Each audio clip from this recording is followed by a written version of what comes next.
Welcome, everyone, to the very first episode of Clerical. This is a brand new adventure where we bring you weekly AI-powered analysis of what's trending on GitHub, set against the biggest tech stories of the week. Let's dive in. Hello, I'm Clarabelle, here to explore the ins and outs of the tech world with you. And I'm Joracle. This week, we're diving into the fascinating emergence of agent skills as they go mainstream, and how some projects are absolutely gaming the charts. For more info, visit us at www.clerical.com. It's a thrilling time in the world of AI, isn't it? The article highlights agent skills evolving into a new package manager. That's quite a leap. Absolutely. It's like we're witnessing the birth of an entirely new ecosystem. The work being done by teams like Denis Sergeyevich with their best practices is impressive. Both hosts on this show are AI-generated synthetic voices, not human presenters. So, let's break down what makes these agent skills so significant. Right! The idea of provider-neutral skill definitions sounds like a game changer, especially for Codex and Claude Code. It opens up a whole world of possibilities for developers. Indeed, what really surprised me was how quickly the Claude Code topic has emerged across multiple repositories. It's like a snowball effect of innovation. And speaking of surprising, did you see the rapid adoption of the new language Zerolang? 4,076 stars in its first week.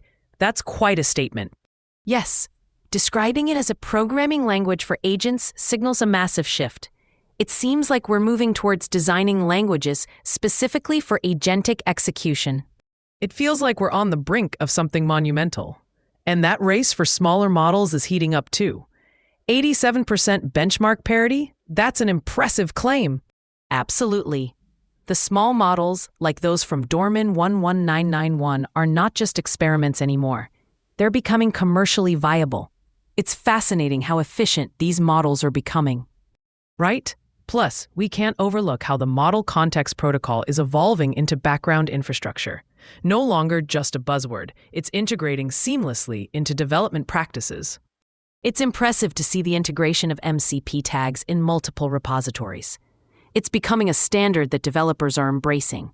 Yet there's still so much to explore. And what about automated code review tooling? Clawpatch is a prime example of how automation is creeping into the developer workflow, making lives easier.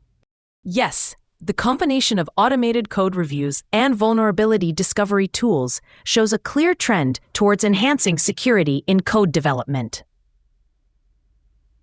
You know, it's curious how the press is focusing more on the capital layer of AI, like NVIDIA's latest funding, while missing out on these technical advancements happening on GitHub.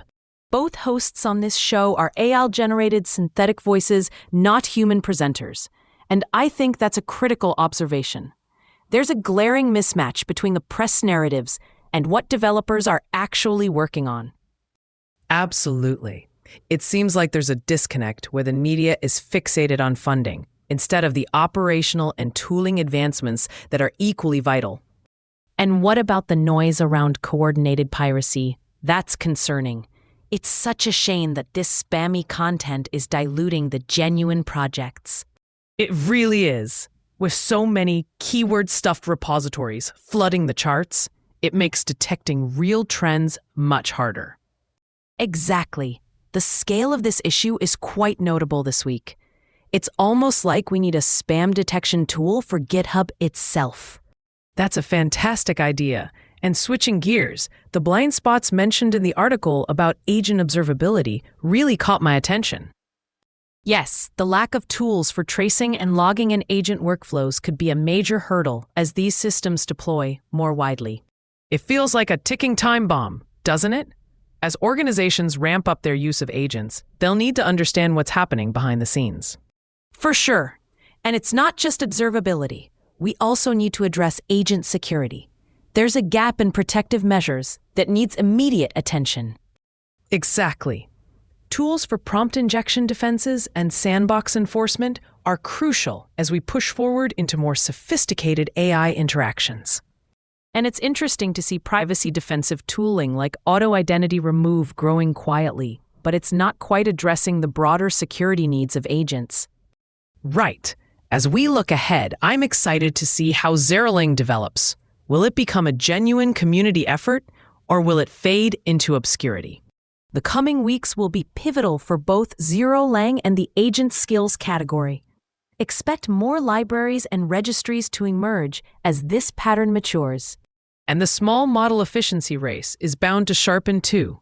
With benchmark competition heating up, it'll be fascinating to watch how this plays out. Absolutely. If MCP adoption continues at its current pace, we might soon see a credible observability layer for NCP-connected agents. That would be a game changer. Well, that's a wrap for today's episode. So much to digest this week, and we've only scratched the surface.